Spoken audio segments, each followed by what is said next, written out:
Berhenti sejenak, dan letakkan sendok nasi yang sedang Bapak dan Ibu pegang sekarang juga, karena ada fakta mengejutkan yang mungkin selama ini luput dari perhatian kita di meja makan. Pernahkah Bapak dan Ibu merasakan kantuk yang luar biasa berat tak tertahankan hanya beberapa saat setelah menyantap sepiring nasi putih hangat yang pulen dan harum? Mata terasa berat untuk dibuka, tubuh menjadi lemas, tak bertenaga, dan rasanya hanya ingin merebahkan diri di kasur atau sofa untuk tidur siang yang panjang. Seringkali kita menganggap remeh gejala ini dengan sebutan koma nasi atau efek kekenyangan biasa, padahal itu adalah tanda bahaya bahwa tubuh sedang mengalami lonjakan gula darah yang sangat drastis dan mendadak. Bayangkan tubuh Bapak dan Ibu seperti sebuah mesin yang tiba-tiba dibanjiri bahan bakar berkualitas rendah dalam jumlah besar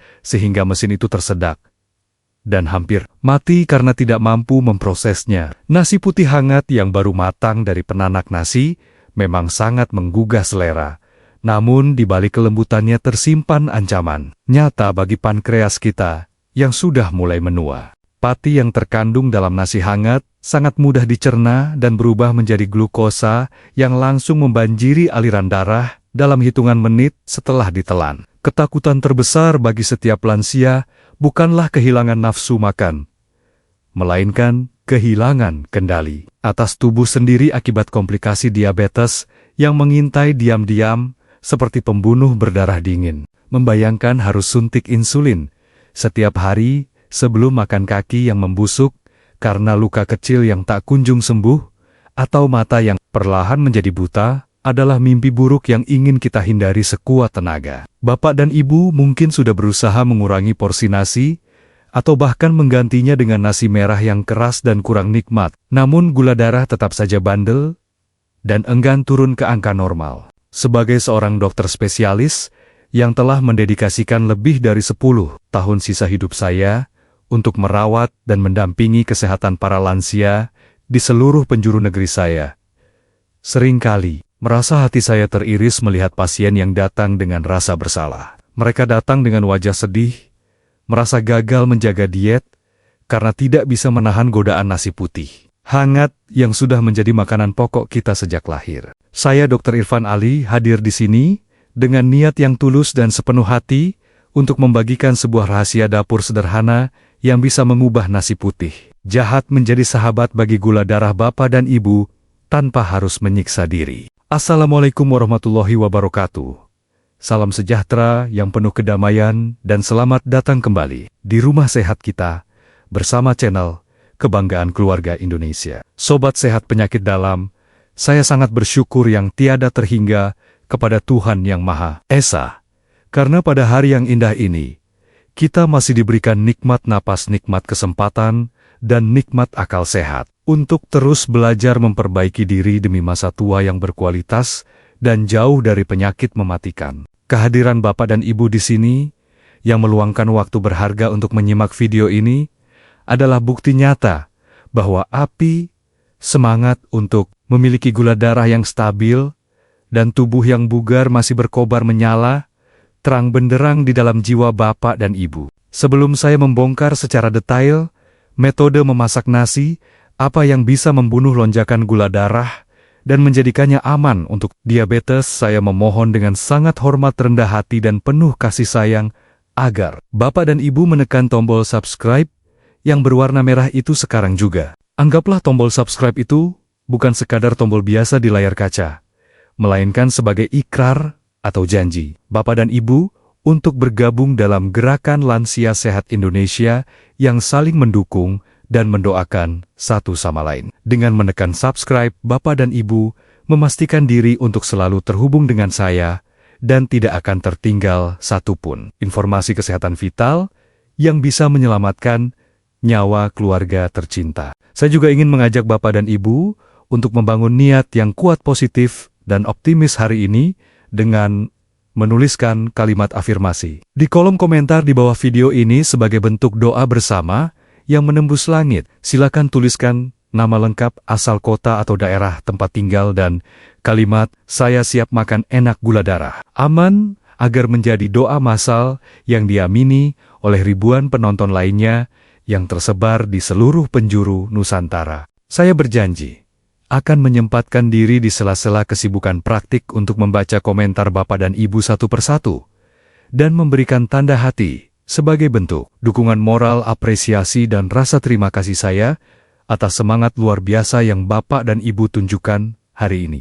Mari kita mulai pembahasan yang sangat penting dan mendalam ini dengan menyelami sebuah kisah nyata yang sangat menyentuh hati dari salah satu pasien istimewa saya yang bernama Ibu Hartini, seorang ibu rumah tangga berusia 65 tahun yang sangat pandai memasak. Ibu Hartini didiagnosis menderita diabetes tipe 2 sejak 5 tahun yang lalu. Dan selama itu pula, beliau hidup dalam ketakutan. Setiap kali jam makan tiba, beliau sangat mencintai nasi putih pulen buatan tangannya sendiri. Namun setiap suapan nasi itu kini terasa seperti racun yang perlahan menggerogoti kesehatannya. Ibu Hartini sudah mencoba mengganti nasi putih dengan nasi merah, nasi hitam, bahkan kentang rebus. Namun lidahnya yang sudah terbiasa puluhan tahun dengan nasi putih sulit menerima perubahan drastis tersebut. Akibatnya, beliau sering makan dengan tidak selera, atau malah diam-diam makan nasi putih di belakang anak-anaknya, yang kemudian membuat gula darahnya melonjak hingga angka 300-an. Rasa bersalah dan stres akibat diet yang menyiksa ini justru membuat kondisi diabetesnya semakin tidak terkontrol dan badannya semakin kurus kering karena kurang asupan karbohidrat. Suatu hari Ibu Hartini datang ke tempat praktik saya. Dengan wajah yang lelah dan putus asa, beliau berkata, sambil berkaca-kaca, "Dokter, apakah saya harus berhenti makan nasi selamanya? Supaya bisa sembuh, saya sudah tidak kuat makan makanan yang hambar dan keras." Mendengar keluhan itu, hati saya tersentuh, dan saya teringat pada sebuah penelitian ilmiah terbaru tentang modifikasi pati pada nasi yang bisa menurunkan indeks glikemiknya secara signifikan. Saya kemudian tersenyum dan berkata kepada Ibu Hartini bahwa beliau tidak perlu berhenti makan nasi putih kesukaannya, asalkan beliau mau mengubah cara memasak dan cara menyajikannya. Saya mengajarkan kepada Ibu Hartini sebuah metode sederhana yang melibatkan proses pendinginan nasi dan penambahan sedikit lemak sehat saat memasak, yang secara ilmiah terbukti mengubah struktur kimia nasi tersebut. Awalnya, Ibu Hartini merasa heran. Ragu masa iya nasi yang didinginkan bisa menjadi obat. Padahal orang tua dulu bilang, jangan makan nasi dingin, nanti sakit perut. Namun, karena keinginan kuat untuk bisa makan enak lagi, tanpa rasa bersalah, beliau akhirnya mau mencoba metode yang saya sarankan dengan penuh harapan. Keajaiban mulai terlihat pada minggu kedua. Ibu Hartini menerapkan metode ini di mana beliau merasa perutnya lebih nyaman, tidak cepat lapar, dan tenaga badannya lebih stabil sepanjang hari. Yang paling mengejutkan adalah saat beliau melakukan cek gula darah mandiri di rumah, angkanya menunjukkan penurunan yang konsisten berada di kisaran 120 hingga 140 meskipun beliau tetap makan nasi putih setiap hari. Wajah Ibu Hartini kembali cerah dan berat badannya mulai naik, perlahan mencapai angka ideal.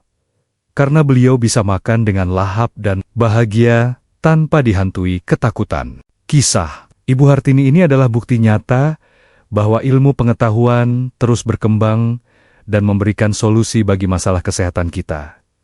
Asalkan kita mau membuka diri untuk belajar hal baru. Nasi putih sebenarnya bukanlah musuh abadi bagi penderita diabetes. Jika kita tahu bagaimana cara menaklukkan sifat jahatnya dan menonjolkan sifat baiknya, mari kita bedah secara ilmiah, namun sederhana, apa yang sebenarnya terjadi pada butiran nasi saat kita memasaknya dengan cara biasa dan cara yang baru ini. Untuk memahami secara mendalam mengapa nasi hangat berbahaya bagi gula darah, mari saya jelaskan dengan analogi sederhana yang mudah kita bayangkan dalam kehidupan sehari-hari di rumah. Bayangkan, pati atau karbohidrat di dalam beras itu seperti sebuah gulungan benang kusut yang sangat rapat dan keras saat masih mentah. Ketika beras dimasak dengan air panas, gulungan benang itu akan mengembang, melonggar dan menjadi sangat mudah ditarik satu persatu. Saat kita memakan nasi hangat yang pulen itu, Enzim pencernaan di dalam perut kita dengan sangat mudah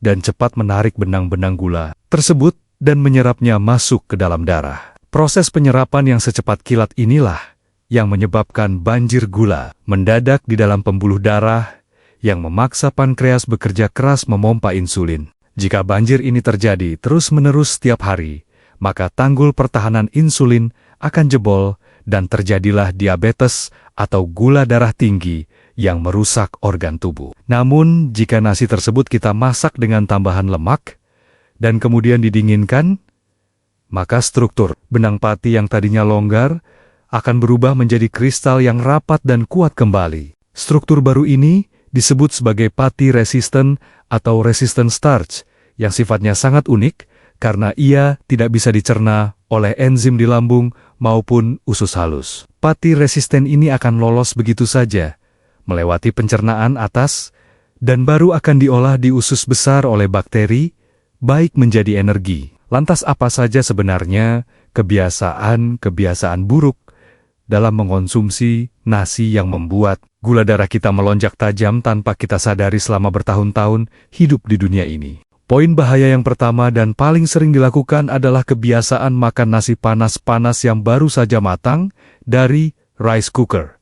Karena rasanya yang paling nikmat, nasi yang masih mengepulkan asap memiliki struktur pati yang paling mudah dicerna, sehingga indeks glikemiknya sangat tinggi, bisa mencapai angka 80 atau 90. Bahaya kedua yang sering luput dari perhatian kita dan dianggap remeh adalah mengunyah nasi terlalu cepat, atau kurang dari 30 kali kunyahan. Saat kita makan, terburu-buru nasi, belum sempat bercampur sempurna dengan enzim amilase di air liur, sehingga beban pencernaan di lambung menjadi sangat berat. Selain itu, makan cepat juga membuat otak terlambat menerima sinyal kenyang, sehingga kita cenderung makan dengan porsi yang jauh lebih banyak dari yang dibutuhkan tubuh. Poin bahaya yang ketiga adalah mengonsumsi nasi putih tanpa pendamping serat dan protein yang cukup seperti sayuran hijau dan lauk pauk. Makan nasi hanya dengan kuah atau kerupuk adalah kebiasaan yang sangat buruk karena tidak ada polisi tidur yang menghambat laju penyerapan gula. Serat dari sayur dan protein dari lauk berfungsi sebagai penghalang fisik di dalam usus yang memperlambat masuknya gula ke dalam darah. Bahaya keempat yang juga sangat krusial adalah memanaskan ulang nasi sisa kemarin berkali-kali di dalam rice cooker agar tetap hangat. Pemanasan berulang memang bisa meningkatkan pati resisten.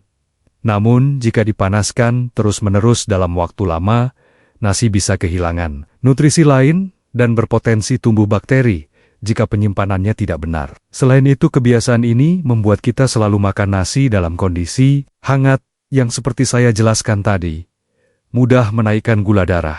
Setelah kita menyadari betapa banyaknya kesalahan yang kita lakukan dalam mengonsumsi nasi, kabar gembiranya adalah ada solusi yang sangat mudah, murah, dan bisa diterapkan mulai hari ini juga. Solusi ini adalah metode masak nasi pati resisten yang telah diteliti oleh para ilmuwan dari Sri Lanka dan terbukti mampu memangkas kalori nasi hingga 50%. Metode ini sangat sederhana dan tidak memerlukan alat canggih, hanya butuh sedikit perubahan kebiasaan dan kesabaran. Langkah pertama dalam metode ini adalah menyiapkan bahan utamanya, yaitu beras putih biasa yang biasa Bapak dan Ibu konsumsi sehari-hari. Cuci bersih beras seperti biasa hingga airnya cukup bening untuk membuang kelebihan pati tepung yang menempel di permukaan butiran beras. Jangan lupa untuk memilih beras yang berkualitas baik dan bebas dari pemutih atau pewangi buatan agar lebih sehat.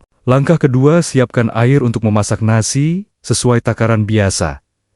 Namun, tambahkan satu bahan rahasia, yaitu minyak kelapa murni atau VCO Virgin Coconut Oil. Takarannya adalah kira-kira 1 sendok teh minyak kelapa untuk setiap setengah cangkir beras yang akan dimasak. Masukkan minyak kelapa ini ke dalam air mendidih sebelum beras dimasukkan, atau campurkan bersama air dan beras di dalam rice cooker sebelum tombol cook ditekan. Sebenarnya apa yang dilakukan oleh minyak kelapa di dalam panci itu sangatlah ajaib secara kimiawi yang tidak bisa dilihat oleh mata telanjang. Molekul lemak dari minyak kelapa akan masuk menyusup ke dalam butiran pati beras saat proses pemanasan terjadi dan membungkusnya dengan lapisan pelindung mikroskopis. Ketika nasi kemudian didinginkan, bungkusan lemak ini akan mengeras dan membentuk perisai pelindung yang kuat di sekeliling pati, sehingga enzim pencernaan kita nanti akan kesulitan untuk menembusnya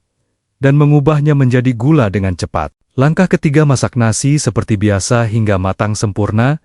Biarkan proses memasak berjalan sampai tombol rice cooker berpindah ke warm atau nasi tanak di panci. Minyak kelapa akan masuk ke dalam butiran pati beras selama proses memasak dan mengubah strukturnya menjadi lebih tahan terhadap enzim pencernaan. Selain itu, minyak kelapa juga memberikan aroma yang harum dan rasa yang lebih gurih pada nasi. Langkah keempat, dan ini adalah langkah yang paling penting dan sering diabaikan, yaitu proses pendinginan. Setelah nasi matang, jangan langsung dimakan, melainkan pindahkan nasi ke dalam wadah tertutup dan masukkan ke dalam kulkas, bukan freezer, selama minimal 12 jam. Suhu dingin di dalam kulkas akan memicu terjadinya proses retrogradasi di mana molekul-molekul pati akan saling berikatan kuat membentuk kristal pati resisten. Langkah kelima, setelah didinginkan selama 12 jam, Bapak dan Ibu bisa mengeluarkan nasi tersebut dari kulkas. Kabar baiknya adalah, Bapak dan Ibu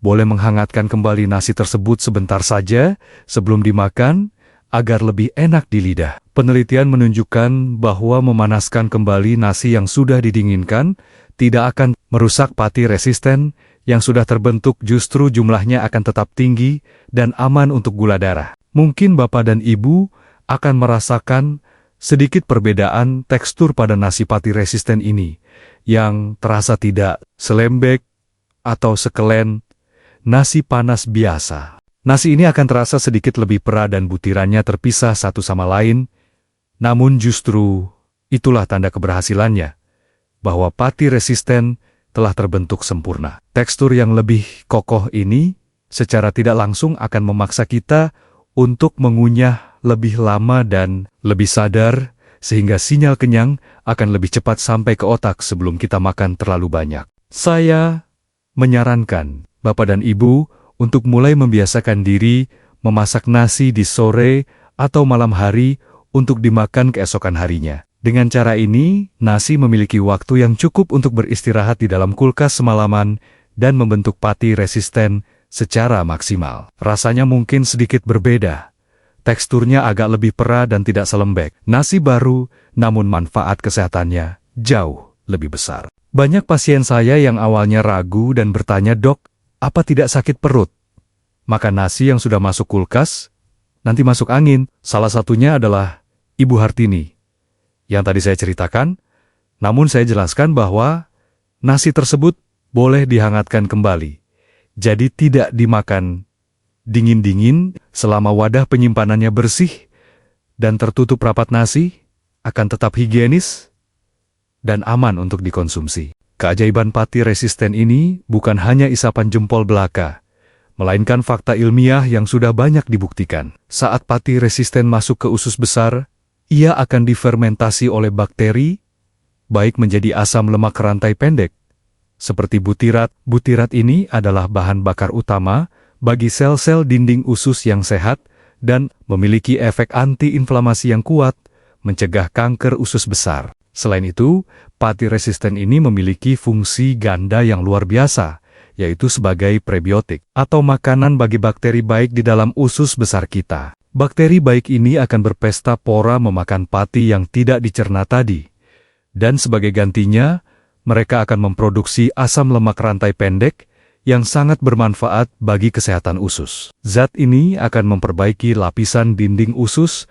mencegah peradangan sistemik, dan bahkan meningkatkan sistem kekebalan tubuh lansia yang seringkali menurun seiring bertambahnya usia. Selain menurunkan gula darah secara signifikan, rutin mengonsumsi nasi pati resisten ini juga memberikan bonus manfaat kesehatan lain yang sangat berharga bagi lansia. Manfaat pertama adalah membantu menurunkan berat badan atau menjaga berat badan tetap ideal tanpa rasa lapar. Karena pati resisten sulit dicerna, maka kalori yang diserap tubuh dari nasi menjadi jauh lebih sedikit, seolah-olah kita makan setengah porsi. Padahal, makan satu porsi penuh. Manfaat kedua adalah memberikan rasa kenyang yang lebih lama, sehingga bapak dan ibu tidak mudah tergoda untuk ngemil jajanan pasar di antara jam makan. Rasa kenyang ini muncul karena pati resisten memicu pelepasan hormon kenyang di usus dan otak. Bapak dan ibu akan merasa puas dengan porsi makan yang wajar dan tidak kalap saat melihat makanan enak. Manfaat ketiga adalah memperbaiki profil lemak darah, yaitu menurunkan kolesterol jahat dan trigliserida. Pati resisten membantu mengikat asam empedu dan kolesterol di dalam usus untuk dibuang keluar tubuh lewat kotoran. Ini sangat baik untuk kesehatan jantung dan pembuluh darah bapak dan ibu yang sudah mulai kaku termakan usia. Manfaat keempat adalah melancarkan buang air besar dan mengatasi sembelit yang sering menjadi keluhan para lansia. Pati resisten bertindak seperti serat larut yang menyerap air dan melunakkan tinja sehingga mudah dikeluarkan, tanpa harus mengejan keras. Usus yang bersih dan sehat adalah kunci dari penyerapan nutrisi yang optimal dan sistem imun yang kuat. Manfaat kelima adalah meningkatkan sensitivitas insulin tubuh, sehingga pankreas tidak perlu bekerja terlalu keras memproduksi insulin. Dengan sensitivitas yang baik, sedikit insulin saja sudah cukup untuk membuka pintu sel dan memasukkan gula darah. Ini adalah kabar gembira bagi bapak dan ibu yang ingin mengurangi dosis obat diabetes atau bahkan lepas obat di masa depan. Namun sebagai dokter yang bertanggung jawab dan memegang prinsip kehati-hatian, saya juga harus menyampaikan beberapa tanda peringatan agar bapak dan ibu tetap aman. Peringatan pertama, meskipun nasi pati resisten ini lebih sehat, bukan berarti bapak dan ibu boleh memakannya dalam jumlah yang berlebihan atau sebaskom penuh. Tetaplah jaga porsi makan sesuai kebutuhan kalori, harian lansia dan prinsip piring makan, model tinggi, yaitu setengah piring sayur, seperempat piring, lauk, dan seperempat piring nasi. Peringatan kedua, perhatikan cara penyimpanan nasi di dalam kulkas. Pastikan wadahnya tertutup rapat dan bersih untuk mencegah kontaminasi bakteri Bacillus cereus yang bisa menyebabkan keracunan makanan. Jangan menyimpan nasi lebih dari 24 jam di dalam kulkas. Sebaiknya masak secukupnya untuk konsumsi 1 hari saja. Perlu diingat juga bahwa meskipun nasi ini sudah lebih aman, namun jangan menjadikannya alasan untuk melupakan sayur-sayuran hijau di piring makan bapak dan ibu.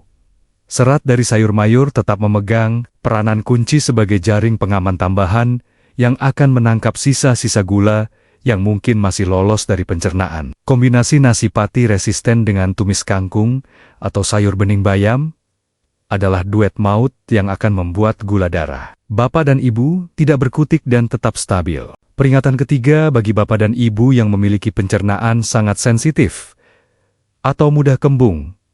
Mulailah dengan porsi kecil dulu saat mencoba nasi pati resisten ini, karena proses fermentasi di usus besar bisa menghasilkan gas yang mungkin membuat perut terasa begah pada awalnya. Tubuh butuh waktu untuk beradaptasi dengan perubahan jenis makanan yang masuk. Peringatan keempat, metode ini tidak menggantikan obat dokter secara instan. Jadi jangan hentikan obat diabetes bapak dan ibu tanpa berkonsultasi terlebih dahulu. Pantau gula darah secara rutin saat mulai menerapkan metode ini dan laporkan perkembangannya kepada dokter yang merawat. Jika gula darah turun drastis, dokter mungkin akan menyesuaikan dosis obat bapak dan ibu. Selain mengubah cara memasak nasi, saya juga menyarankan bapak dan ibu untuk menambahkan 1 sendok makan cuka apel atau perasan jeruk nipis ke dalam segelas air hangat dan diminum sebelum makan nasi. Asam asetat dalam cuka atau asam sitrat dalam jeruk nipis terbukti dapat meningkatkan sensitivitas insulin dan menahan lonjakan gula darah setelah makan. Kunyah makanan dengan perlahan dan nikmati setiap suapan dengan penuh rasa syukur. Mengunyah makanan dengan baik tidak hanya membantu pencernaan, tetapi juga memberikan waktu bagi otak untuk memproses rasa kenyang. Jadikan waktu makan sebagai momen meditasi dan istirahat sejenak dari hiruk-pikuk dunia. Dukungan keluarga juga sangat penting dalam keberhasilan metode ini. Sampaikan kepada anak atau pasangan tentang cara baru memasak nasi ini. Mintalah bantuan mereka untuk menyiapkan nasi di malam hari dan menyimpannya di kulkas. Ajak seluruh keluarga untuk ikut mengonsumsi nasi pati resisten ini, karena manfaatnya baik untuk semua usia, bukan hanya untuk penderita diabetes. Satu hal lagi yang perlu saya ingatkan adalah jangan pernah merasa bahwa diet diabetes itu menyiksa dan membatasi hidup. Justru, dengan diet yang tepat, Bapak dan Ibu sedang memberikan bahan bakar terbaik bagi tubuh agar bisa terus berfungsi optimal. Anggaplah ini sebagai bentuk kasih sayang Bapak dan Ibu kepada tubuh yang telah setia menemani selama puluhan tahun. Kelola stres dengan baik karena pikiran yang tenang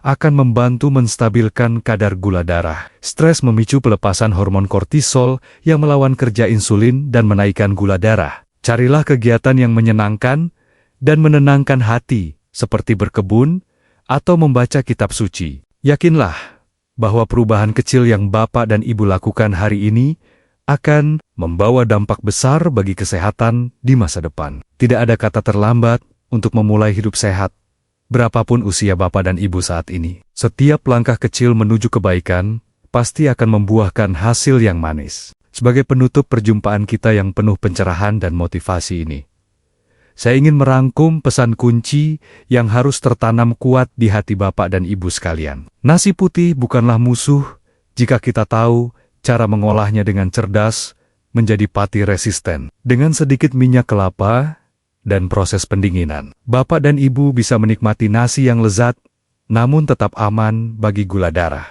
Pilihan sepenuhnya ada di tangan Bapak dan Ibu hari ini.